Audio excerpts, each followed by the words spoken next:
13 painters that every child should know. Thomas Gainsbourough, born May 14, 1727 in Sudbury, Suffolk, England. Died August 2nd, 1788 in London. He was married and had 2 daughters.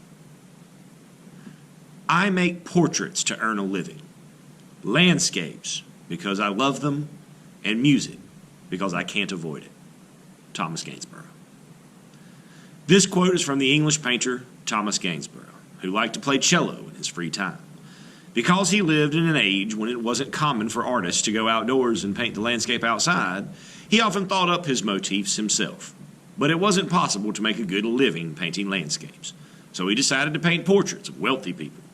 And since these clients generally owned beautiful estates, he came up with the idea of combining landscapes and portraits, showing the people sitting or standing in nature. But the sitters never really posed for him outdoors, for Gainsbourough produced all of his works in his studio. The landscapes in his pictures were painted from small models, which the artist constructed out of moss, stone, and leaves. In order to get the figures' positions right, he often used dolls, so that his sitters didn't have to model for him for so long.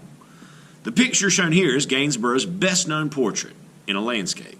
Mr. and Mrs. Andrews can be seen on their country estate in front of an oak tree. A vast scene opens up to their right. Mr. Andrews stands beside his wife and has a shotgun and a hunting dog with him. Mrs. Andrews sits on a bench.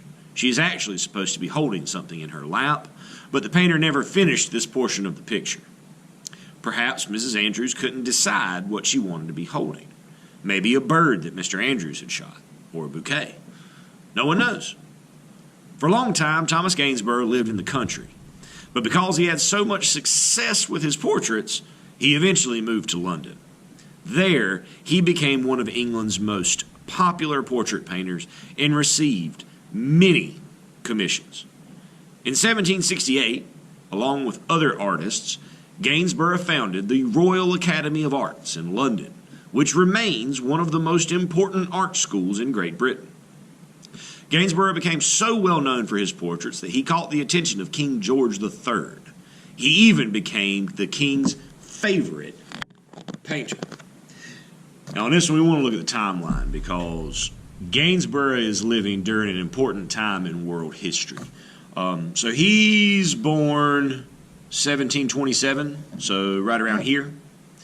And it's mentioned that he painted for King George. Well, right around here, 1775, towards the end of his life, we have the American Revolution, which was a big deal. And then shortly thereafter, in 1789, the year after Gainsbourough died, we have the French Revolution. So there's a lot of turmoil going on the global scale during Gainsborough's life.